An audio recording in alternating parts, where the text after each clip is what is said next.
The great chamber of the Galactic Council fell silent as Ambassador Krell stepped forward. His four arms trembled slightly, though he tried to hide it. Around him sat representatives from 800 different species, all waiting to hear what the Vex-Thor diplomat had to say. Krell's throat sacs inflated as he began to speak. Honored members of the Council, we face a crisis unlike any in our recorded history. The Ravager swarm has consumed 47 colony worlds in just 3 months. Our fleets cannot stop them. Our weapons barely slow them down. Murmurs rippled through the chamber. Everyone already knew this. They had all seen the reports, watched their colonies disappear into the hungry darkness of the swarm. There is one solution, Krell continued, his voice growing quieter. One option we have not yet considered. Council Speaker Morathen leaned forward, her crystalline face reflecting the chamber lights. Speak plainly, Ambassador. What solution do you propose? Krell took a deep breath. We must wake the humans. The chamber erupted. Delegates jumped from their seats. Some shouted in anger, others in fear. A few simply stared at Krell as if he had lost his mind. Order! Morathen's voice cut through the chaos like a blade. Order in this chamber! Slowly, the delegates returned to their seats, but the tension remained thick in the air. Young Counselor Zira, representing the Delphi people, raised one slender hand. Forgive my ignorance, Speaker, but I do not understand the reaction. The humans have been our allies for 200 years. Why does the suggestion to wake them cause such alarm? Several older delegates exchanged knowing glances. Elder Thonrex, his ancient scales dulled with age, spoke up. You are young, Zira. You were not yet born when the humans last walked among us. I know the history, Zira replied, her voice respectful but firm. The humans helped us end the 1,000-year war. They solved conflicts across dozens of sectors. Then they chose to enter voluntary hibernation, asking only that we not disturb them unless absolutely necessary. You know the facts, Thonrex said slowly, but you do not understand what they mean. Krell nodded, grateful for the elder's support. The humans left us one simple instruction 2 centuries ago. Just one rule. Do not wake us unless the galaxy truly needs us. And even then, think carefully before you press that button. But surely this qualifies, Zira insisted. Entire worlds are dying. Billions of lives lost. If this is not an emergency, what is? Morathen's expression was difficult to read, but her voice carried weight. The question is not whether this is an emergency. The question is whether we are willing to face what comes after we wake them. Zira looked confused. I do not understand. The humans were peaceful. They never threatened anyone. They solved problems with words and wisdom, not weapons. Why do we fear them? Krell closed his eyes, remembering. I was there, young one. I witnessed what you have only read about. When the 1,000-year war was tearing our galaxy apart, when the Kresh Empire and the Vondor Alliance had been killing each other for generations, we thought there was no solution. We had tried everything. Every diplomatic channel had failed. Every peace treaty had been broken within months. He paused, his voice growing softer. Then the humans arrived. They had only been part of the galactic community for 30 years. They were newcomers, barely understood our politics. We expected nothing from them. What happened? Zira asked, leaning forward. They listened, Krell said simply. For 6 months, they did nothing but listen. They spoke to soldiers on both sides. They talked to civilians, to children, to the elderly. They studied our history, our cultures, our fears. And then, when they finally spoke, they proposed a solution so simple, so obvious, that we were ashamed we had never seen it ourselves. Thonrex nodded slowly. The humans did not just end the war. They made us see how foolish we had been to let it continue for so long. They showed us our own blindness, our own stubbornness, our own failures. And they did it with such gentle kindness that we could not even be angry about it. That is why we fear waking them, Morathen added. Not because they will harm us, but because they will see how badly we have failed in their absence. They trusted us to maintain the peace they helped create. And look at what we face now. They will be disappointed in us. Zira sat back in her seat, finally beginning to understand. Krell continued his plea. I know this fear well. I feel it myself. But I also know that we have no other choice. The Ravagers cannot be stopped by conventional means. We have lost 47 worlds in 3 months. How many more will we lose in the next 3? In the next year? The humans asked for one thing, another delegate called out. They asked to be left alone. They solved our problems for decades and they were tired. They wanted rest. Do we have the right to disturb that rest? Do we have the right to let billions more die because we are too proud or too afraid to ask for help? Krell shot back. His voice cracked with emotion. My own homeworld stands in the Ravager's path. In 2 weeks, perhaps 3, my people will face the same fate as those 47 lost colonies. I am willing to face human disappointment if it means saving lives. The chamber fell silent again. Delegates looked at each other, weighing the choice before them. Finally, Morathan called for a vote. All those in favor of waking the humans, signal now. The vote was close, terribly close. When the count finished, the result was clear. The motion had failed by just 17 votes. The council has decided, Morathan announced. We will not wake the humans. We will continue to face this crisis with our own resources. Krell felt something break inside him. He bowed respectfully and left the chamber, his heart heavy with despair. As he walked through the empty corridors back to his ship, he made a decision. The council had chosen their path, but Krell would choose his own. Even if he had to do it alone, even if it cost him everything, he would go to Earth. He would wake the humans himself. 3 months had passed since the council's vote, and the galaxy was dying. Krell stood in the observation deck of his personal vessel, watching the news feeds from across known space. 73 colonies now. Stephen 3 worlds consumed by the Ravager swarm. The number had grown from 47 to 73 in just 12 weeks. His homeworld had fallen 2 weeks ago. He had watched the broadcasts until the very end, until the static replaced the screaming. His family, his friends, his entire civilization, gone in a matter of hours. He was not the only one who had lost everything. Millions of refugees fled ahead of the swarm, crowding onto stations and planets that could barely support them. The council met daily now, but their meetings produced nothing except arguments and blame. On the main viewport, another battle played out in real time. The Council's 7th Fleet, 1,200 warships strong, engaged the edge of the swarm near the Polthar system. Krell watched as the massive fleet unleashed everything they had. Energy weapons lit up the darkness of space. Missiles streaked toward the swarm like angry stars. For a moment, it seemed to work. The swarm's advance slowed. A few of the Ravager organisms even fell back, damaged by the assault. Then the swarm adapted. It shifted, flowed like liquid around the fleet's formation, and surged forward. Within 20 minutes, the 7th Fleet was gone. Not destroyed, but consumed, added to the mass of the swarm itself. Krell turned away from the viewport. He could not watch anymore. His communicator chimed. It was Zira, the young Delphi counselor. Ambassador Krell, I hope I am not disturbing you. You are not, Krell replied, though his voice was hollow. What can I do for you, counselor? I have been studying the historical records, Zira said. Her voice carried a strange mixture of curiosity and frustration. About the humans, about why everyone fears waking them. But the more I read, the less I understand. Krell sat down heavily. What do you wish to know?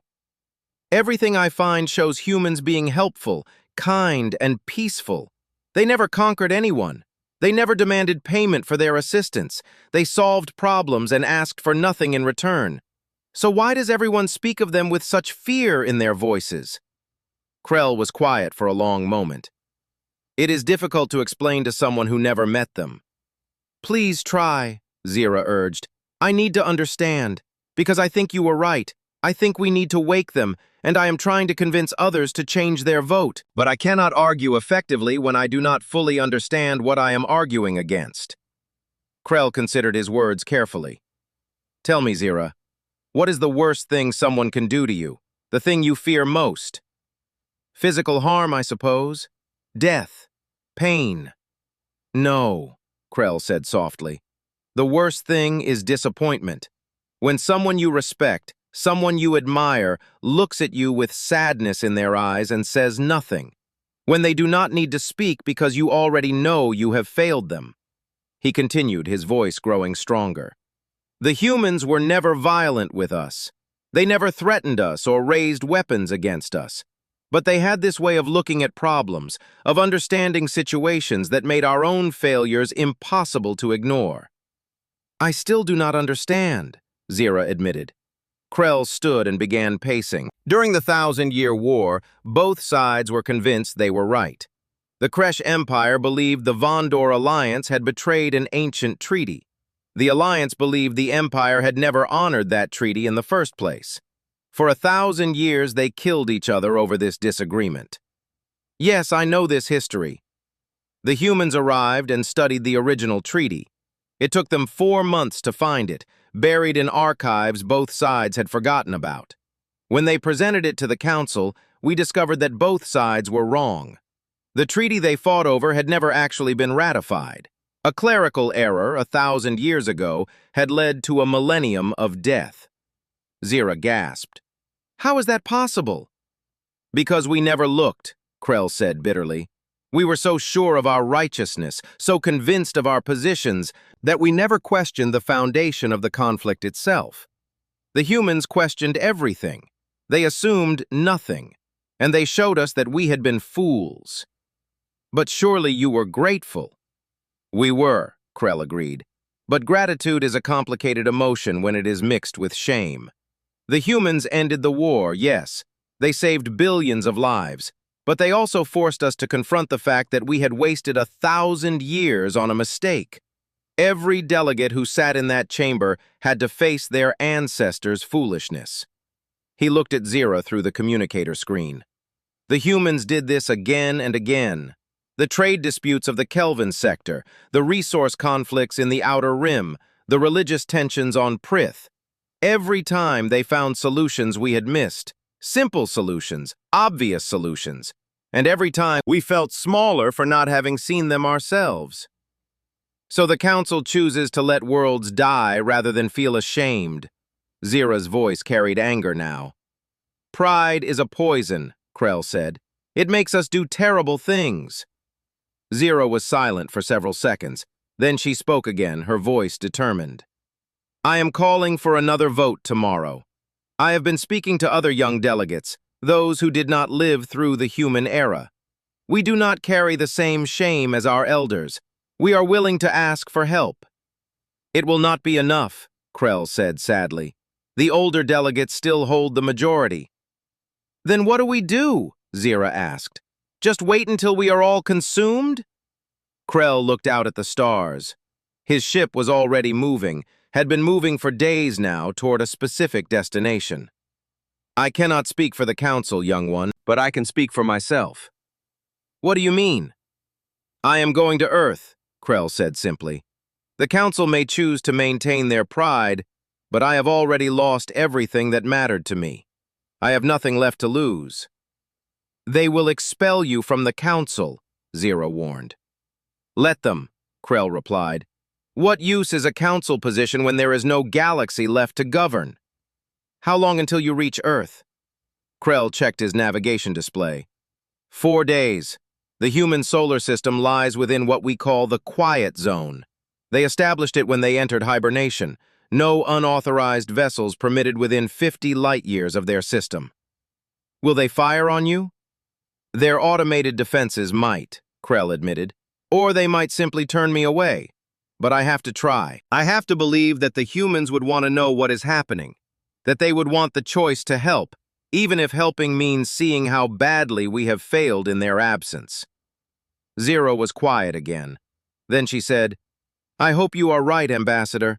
I hope they listen to you, because if they do not, I fear there will be nothing left to save." "Hope is all we have left," Krell said. He ended the transmission and turned back to the viewport. Ahead, somewhere in the vast darkness, Earth waited.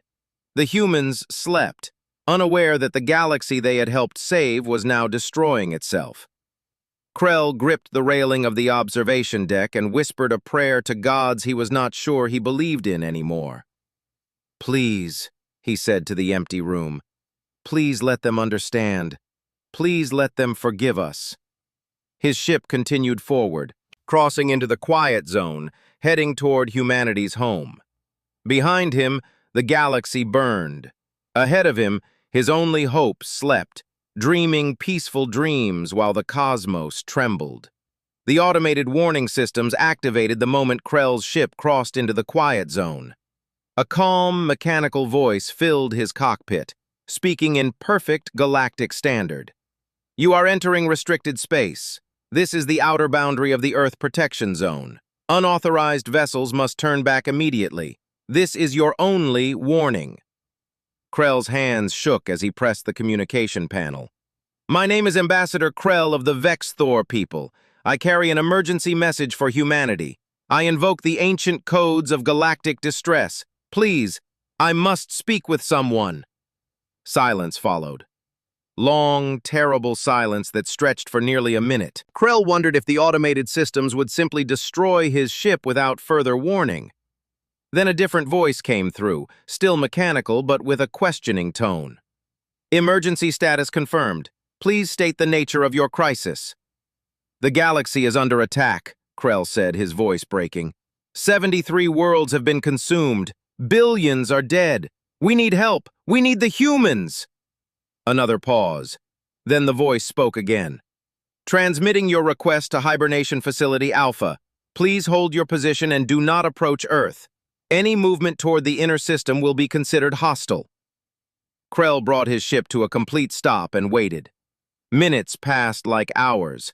He watched his scanner, half expecting weapons platforms to appear and end his life. Instead, he saw something else. A small vessel, clearly human in design, launched from somewhere near Earth's moon and began moving toward his position. The ship was tiny compared to most galactic vessels, sleek and efficient. It moved with a grace that reminded Krell why human pilots had once been considered among the best in known space. A new voice came through his communicator, and this one was not mechanical. It was warm, human, and very much alive. "Ambassador Krell, this is Commander Lisa Hayes. I'm the director of Hibernation Facility Alpha. I'm awake now, and I'm listening. Tell me everything." Krell felt something he had not felt in months, relief so powerful it made his legs weak. He sank into his command chair and began to speak. He told her about the Ravager swarm, about the lost colonies, about the Council's inability to stop the threat. He told her about his homeworld, about his family, about everything that had been taken. Lisa listened without interrupting. When Krell finally finished, exhausted and empty, she was quiet for a moment. Then she said, "I'm going to wake a few others. Stay where you are. We'll come to you." Her ship docked with his an hour later. When the airlock opened, Krell saw his first human in 200 years. Lisa Hayes was smaller than he remembered humans being, though perhaps that was just his memory playing tricks. She had short, dark hair touched with gray and eyes that seemed to see everything. She wore a simple blue uniform and moved with calm confidence. "Ambassador," she said, extending her hand in the human gesture of greeting. "Thank you for making this journey. I know it wasn't easy." Krell took her hand carefully, mindful of his own strength. "Thank you for waking. Thank you for listening." "Come aboard," Lisa said. "We have much to discuss, and you look like you could use some rest." Krell followed her onto the human vessel. Inside, 2 other humans were already awake. A man with gray hair and steady eyes introduced himself as Peter Cole, strategic coordinator. A woman with kind features and quick movements was Maria Santos, crisis specialist. They sat Krell down in a small conference room and brought him water. Real water, not the synthetic kind he had been drinking for weeks. He drank gratefully while the 3 humans studied data on their screens. We're reviewing the information you transmitted, Peter said, his eyes moving across streams of data. 73 worlds in 5 months. That's an aggressive consumption rate. Your military reports show conventional weapons have no lasting effect, Maria added. The swarm adapts to every attack pattern within minutes. Krell nodded miserably. We have tried everything. Every weapon in our arsenal, every tactical formation we know. Nothing works. The swarm just keeps growing, keeps consuming. Lisa looked up from her screen. Ambassador, I need you to understand something before we continue. We're going to help you. That's not in question. But I need to ask you something important, and I need you to answer honestly. Anything, Krell said. Did the council send you, or did you come on your own? Krell felt shame wash over him again. I came alone. The council voted not to wake you. They feared your disappointment more than they feared the swarm. He expected anger, or perhaps that terrible, quiet disappointment the humans were famous for. Instead, Lisa just smiled sadly. That sounds familiar. People often choose comfortable failure over uncomfortable solutions. You are not angry? Krell asked, surprised. Angry? Peter shook his head. Ambassador, we've been asleep for 200 years. We have no right to be angry about decisions made in our absence. Maria leaned forward. But we do need to understand the situation completely. You said the council tried 127 diplomatic channels with the swarm. Can you describe those attempts? Krell blinked, confused by the question. I do not understand. What does it matter how we tried to communicate? They did not respond to any attempt. Humor us, Lisa said gently. How did you try to establish communication? The standard methods, Krell explained. Mathematical sequences, universal symbols, basic light patterns. We broadcast on every known frequency. We sent physical probes with peace offerings. Nothing worked. Peter and Maria exchanged a look. It was brief, but Krell saw something pass between them. A kind of understanding that needed no words. What is it? Krell asked. What did I say? You tried talking to them, Peter said slowly. But did you try listening? Krell stared at him. I do not understand the difference. Lisa stood and walked to a larger display screen. When we say listening, we mean truly listening. Not just waiting for a response to our own messages, but actively studying everything about them. Their movements, their patterns, their behavior. Everything they do is communication, whether they intend it to be or not. We studied their attack patterns, Krell protested. We know their consumption methods, their movement vectors. But did you study why they move that way? Maria asked. Did you look for patterns that might indicate purpose beyond simple destruction? Krell opened his mouth to answer, then stopped. He realized with growing horror that the answer was no. The council had studied the swarm as an enemy to be defeated, not as a potential intelligence to be understood. We will need complete access to all data on the swarm, Lisa said, already moving. Every observation, every scan, every encounter. Peter, wake the analysis team. Maria, get the linguistics specialists up. We need Danny Price for biological analysis and Claire Morgan for communication patterns. What about military assets? Krell asked. Should you not wake your fleet commanders, your tactical officers? The three humans looked at each other again. Then Lisa turned back to Krell with that same gentle expression. Ambassador, in all the years we spent helping the galaxy before our hibernation, how many problems did we solve with weapons? Krell thought back through the history he knew. The 1,000-Year War ended with a document. The Kelvin trade disputes solved with a new agreement. The Prith religious tensions resolved through cultural exchange. None, he said quietly. You solved them all with understanding. Exactly, Peter said. We'll wake our specialists, our thinkers, our listeners. If we need soldiers later, we can wake them then. But we always start the same way. By listening, Krell whispered. By listening, Lisa confirmed. She placed a hand on Krell's shoulder, and her touch was warm and reassuring. You did the right thing coming here. You gave us the chance to help. Now let us do what we do best. What is that? Krell asked. Maria smiled. We look at problems everyone else has given up on, and we find the solution hiding in plain sight. We've had 200 years of sleep. We're well rested and ready to work. Krell felt something he had not felt since his homeworld fell. He felt hope. Real, genuine hope that perhaps the galaxy might survive after all. The humans moved with quiet efficiency, already sending wake signals to their specialists, already organizing data, already beginning the work that might save billions of lives. And for the first time in months, Krell allowed himself to believe that waking them had been the right choice, no matter what the Council might say. Danny Price woke up with the usual disorientation that came from 2 centuries of hibernation. His first thought was wondering if something had gone wrong with the systems. His second thought, after Lisa Hayes explained the situation, was that he needed coffee before looking at alien biology data. He got his coffee. Then he got to work.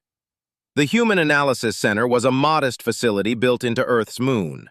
Within 18 hours of Krell's arrival, 7 human specialists were awake and working. Danny sat at his station, surrounded by holographic displays showing the Ravager swarm from every angle the Council had managed to record. "This doesn't make sense," he muttered, zooming in on a particular sequence. "Look at this consumption pattern." Claire Morgan, the linguistics expert who had woken up 6 hours after Danny, rolled her chair over to his station.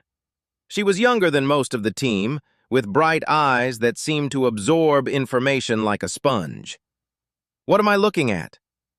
"This colony world, Vexthor Prime," Danny said, highlighting the data. "The swarm consumed it in 4 hours. But watch how they did it." Claire watched the replay. The swarm had moved across the planet's surface in waves, but the pattern was irregular. It focused heavily on certain areas while completely ignoring others. "They avoided the northern continent entirely," Claire observed. "Why would they do that?"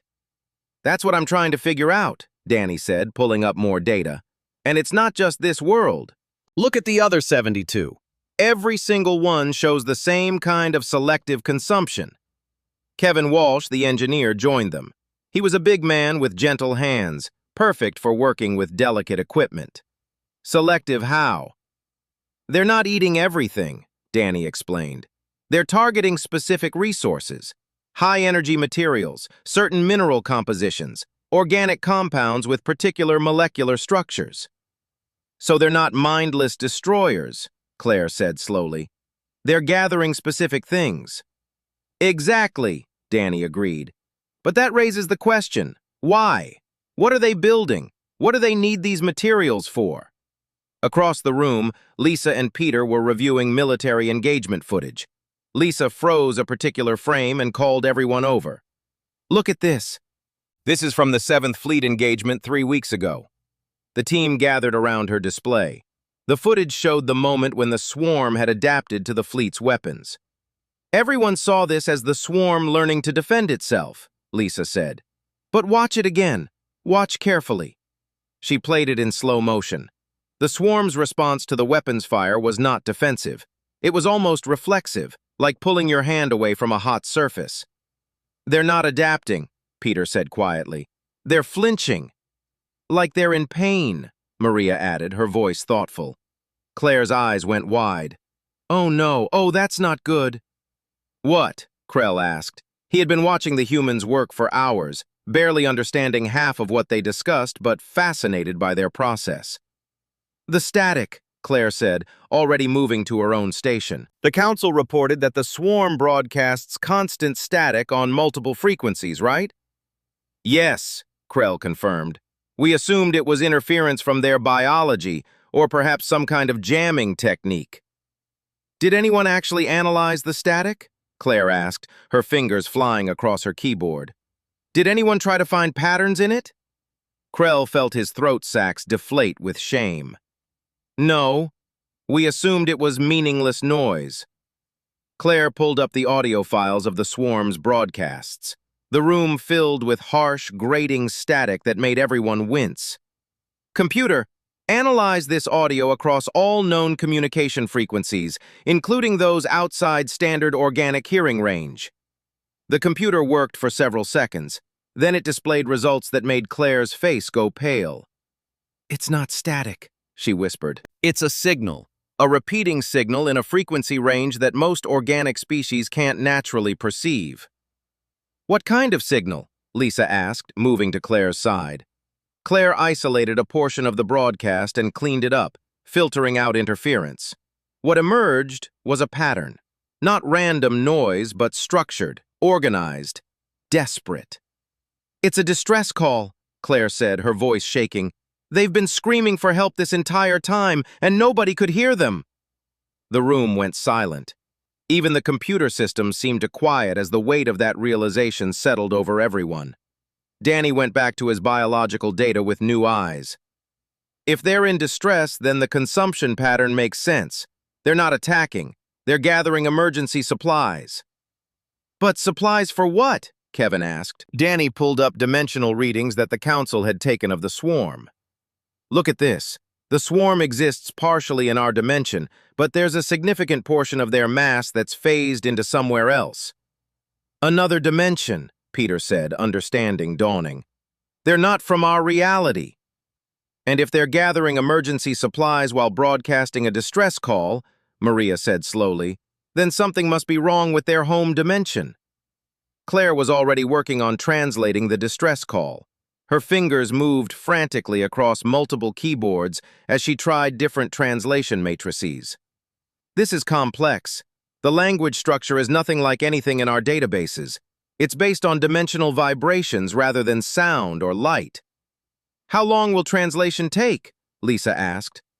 Hours, maybe days, Claire admitted. But I can tell you one thing already. The emotional content of this signal is clear even without full translation. What emotion? Krell asked. Claire looked at him with tears in her eyes. Terror. Absolute, overwhelming terror. They're not conquering the galaxy, they're running from something, and they're so scared they can't even perceive that they're hurting anyone. Danny nodded, his own expression grim. Their biology is fascinating and horrifying at the same time. They exist partially out of phase with our reality. I don't think they can perceive life the way we do. To them, this galaxy probably looks like an empty energy field. They don't know, Krell breathed. They don't know they're killing us. No, Lisa said firmly. They don't know, and that changes everything.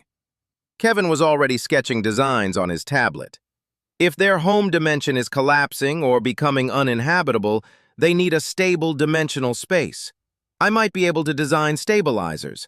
Create a pocket dimension where they can exist safely without needing to consume our reality. How long would that take? Peter asked. To design? A few hours. To build with council resources? Maybe a week if we can get full cooperation and manufacturing support. Lisa looked at Krell. Ambassador, we need you to contact the council. We need their resources, their manufacturing capabilities, and most importantly, we need them to stop attacking the swarm. They will not believe me, Krell said. They will think I have been deceived by human kindness, that I am seeing patterns that do not exist. Then we'll need to show them, Maria said. Claire, can you broadcast the cleaned-up distress call on frequencies organic species can hear? I can shift it into audible range, Claire confirmed. It won't be a perfect translation, but they'll be able to hear the emotion, the desperation. Do it, Lisa ordered, and prepare a full briefing package. Data, analysis, proposed solution, everything. Peter looked at the chronometer. The swarm will reach the core worlds in less than 2 weeks at their current pace. That's where the majority of galactic population lives. If we're going to do this, we need to move fast. Then we move fast, Lisa said. She turned to Krell. Ambassador, contact Counselor Zira. She trusted you enough to support waking us. Maybe she'll trust us enough to listen. Krell nodded and moved to the communication station. As he prepared to send the message, he heard Claire's voice behind him. I've got partial translation, she called out. The distress call. I can make out some of it now. What does it say? Danny asked. Claire's voice was barely above a whisper. Help us. Please help us. We're dying. We don't want to die. Please, someone hear us. We're so alone and everything is ending. The room fell silent again. Krell felt something break inside his chest. All this time, all these months of fighting and dying, and the enemy had been crying for help in a language nobody could understand. "Send the message," Lisa said quietly. "Tell the council we found the answer, and tell them the answer is the same as it always is." "What answer is that?" Krell asked. Lisa met his eyes, and in them Krell saw the compassion that had made humans legendary across the galaxy. "Kindness," she said simply. "The answer is always kindness." The council chamber was in chaos when Krell's message arrived. Zira had to call for order 3 times before the delegates quieted enough to hear the transmission. Claire's translated distress call played through the chamber's speakers. The sound was haunting, a chorus of voices layered over each other, all crying out in fear and desperation. Even shifted into audible frequencies, it carried an emotional weight that needed no translation. When it finished, the chamber was silent. "This could be a deception," one elder delegate finally said, though his voice lacked conviction. "To what end?" Zira challenged. "The swarm is already winning. They don't need to trick us." Lisa's voice came through the communication channel, calm and clear. "Honored council members, we're not asking you to trust the swarm. We're asking you to trust the data. Our analysis is available for your own scientists to verify. The swarm doesn't perceive reality the way we do. They literally cannot see that we're alive."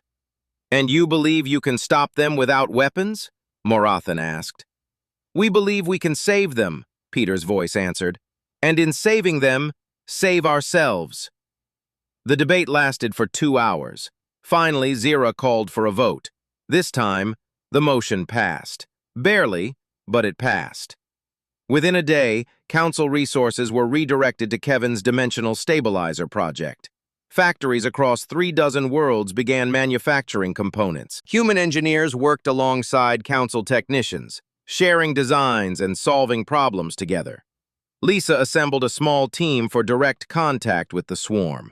Along with Krell and Zira, she brought Danny, Claire, Kevin, and Greg Turner, a communications specialist who had just woken from hibernation. Their ship was small and unarmed. Lisa insisted on this. "We're not going as conquerors or warriors," she said. "We're going as helpers." The journey to the swarm's core position took 3 days. During that time, Claire worked continuously on refining the translation of the swarm's language. Greg helped her build a broadcasting system that could transmit in the dimensional frequencies the swarm used. "I think I've got it," Claire announced on the 2nd day. "I can't promise perfect translation, but I can convey basic concepts. Help, understanding, safety." "That's enough," Lisa said. "Sometimes the most important messages are the simplest ones." On the 3rd day, they reached the swarm. Up close, it was even more terrifying than the recordings had shown. A massive cloud of darkness that seemed to drink in light itself, pulsing with energy that made their instruments scream warnings. "Broadcasting now," Greg said, his voice steady despite the fear in his eyes. Claire's message went out in the swarm's own language. "We understand. We want to help. You are not alone. We hear you." For a long moment, nothing happened. The swarm continued its slow, inexorable movement, consuming asteroids and gathering resources. Then it stopped.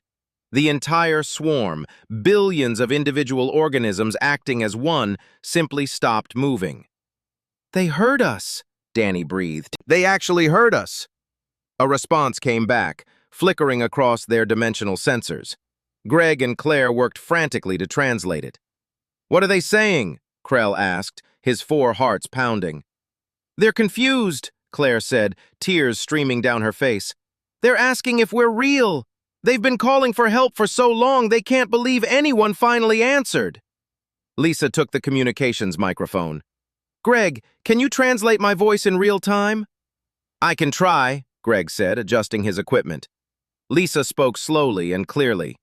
"You are real. We are real. We were not aware of your distress until now. We did not understand your language, but we understand now. We want to help you." The response came faster this time. Claire's voice shook as she read the translation. "They're saying they didn't know anyone else was here. They thought this space was empty. They perceived the galaxy as nothing but energy patterns. They had no idea they were hurting anyone. "Tell them we understand," Lisa said gently. "Tell them we're not angry. Tell them we have a solution." Kevin moved forward, bringing up holographic displays of his dimensional stabilizers. "These devices will create a stable pocket dimension, a safe space where you can exist without needing to consume our reality. You'll be protected. You'll be safe."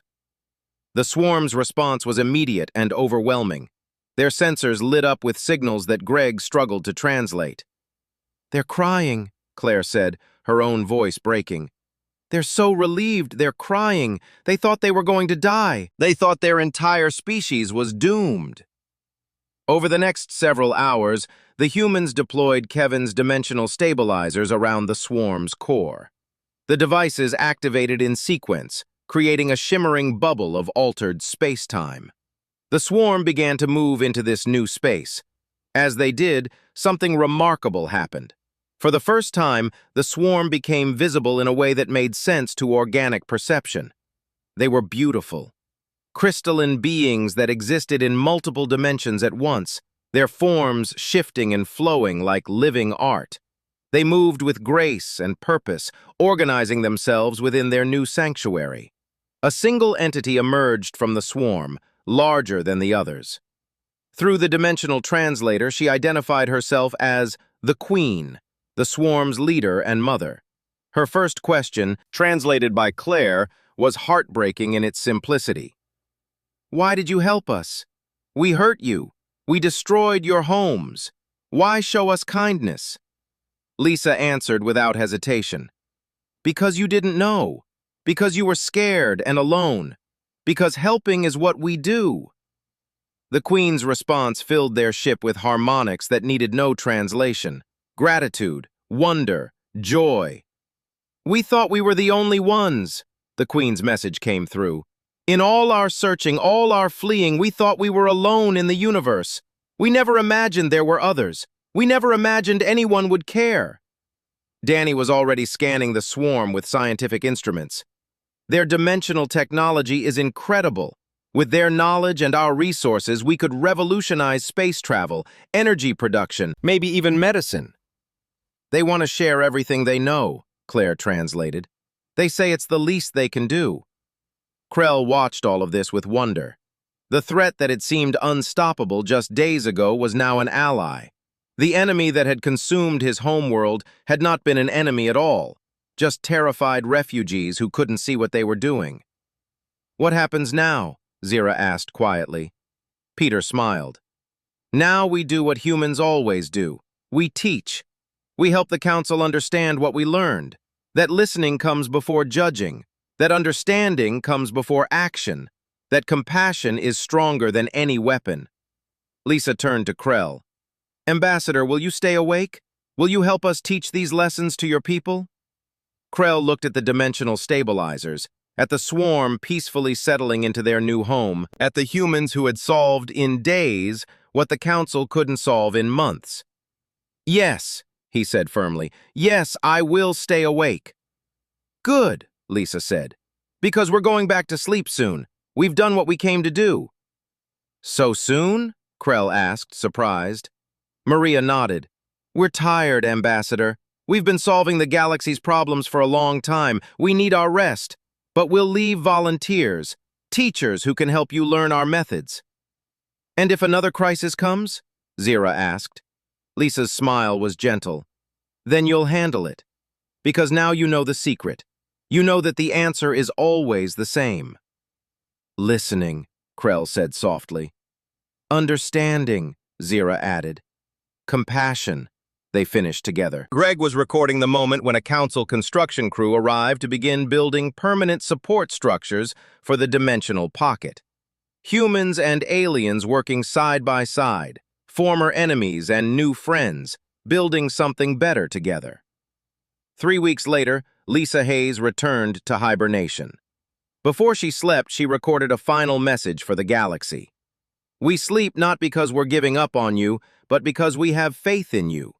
You've learned what you needed to learn. You've seen that the greatest strength isn't in weapons or tactics, but in the courage to understand those who are different from you. Use this knowledge wisely, and if you ever truly need us again, we'll be here. On Earth's moon, a new memorial was erected. It stood near the hibernation facilities, visible to any ship approaching the human homeworld. The inscription was simple. They sleep not from exhaustion, but from hope. Hope that we will learn. Hope that we will grow. Hope that the next time the cosmos trembles, we will remember the answer is always kindness. Krell visited the memorial often in the years that followed. He brought students, young delegates who had never known the humans personally, but learned their methods. He taught them about listening, about understanding, about the courage it takes to help instead of hurt. And sometimes, late at night when Earth hung silent in the sky, he would whisper his thanks to the sleeping humans. Thanks for answering his call. Thanks for saving the galaxy. Thanks for believing that even in their absence, the rest of them could learn to be better.